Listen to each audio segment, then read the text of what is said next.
अस्सलाम वालेकुम। कैसे हो आप सब लोग?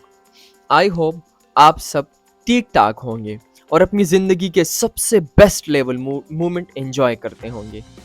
आपने पांडा का नाम सुना होगा।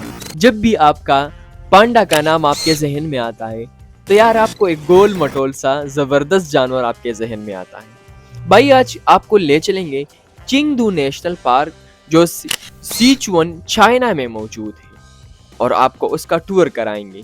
तो भाई वीडियो में आगे जाने से पहले अगर आपने हमारी वीडियो लाइक नहीं की है, शेयर नहीं किया, सब्सक्राइब नहीं किए तो प्लीज़ कर दीजिएगा, ये फ्री में है। तो चले वीडियो को स्टार्ट करते हैं।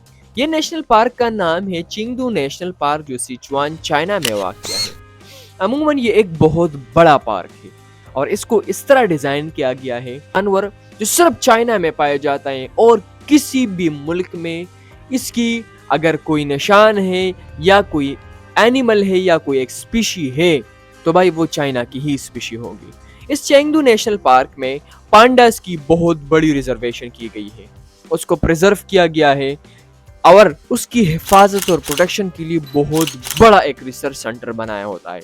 1987 बनाया गया था और 2018 में इसमें 124 नए ब्रीडिंग्स आ गए थे, मतलब नए बच्चे पैदा हुए थे।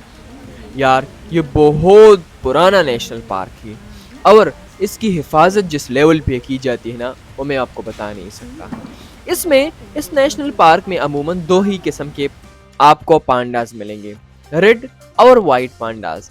और इस रिसर्च सेंटर का सबसे बड़ा मकसद जो था वो सिर्फ पांडा की रिजर्वेशन थी कि यार पांडा दुनिया में महफूज रहे, उसकी प्रोटेक्शन की जाए। आपको पता है दुनिया में ऐसे बहुत से जानवर हैं जो एंडेंजर्ड हो रहे हैं। अगर एंडेंजर्ड का आपको मतलब नहीं तो ये वो जानवर होते हैं जो रफ्ता रफ्ता ख़त्म हो रहे दुनिया से। जिस तरह एलिफेंट कह ले, जिस तरह कुछ टाइगर्स कह ले, तो ये दुनिया से ख़त्म हो रहे। तो हमें भी चाहिए कि ऐसे पार्क बनाए जाए, हमारे मुल्क में एक ऐसी चीज़ों को तरक्की मिले, एक ऐसी चीज़ों को परवान चढ़े जिससे हमारी एनिमल्स महफूज रहे, क्योंकि ये हमारी एरिया का, हमारे मुल्क का और हमारे दुनिया का हिस्सा रहे और हमारी दुनिया का हिस्सा है भी।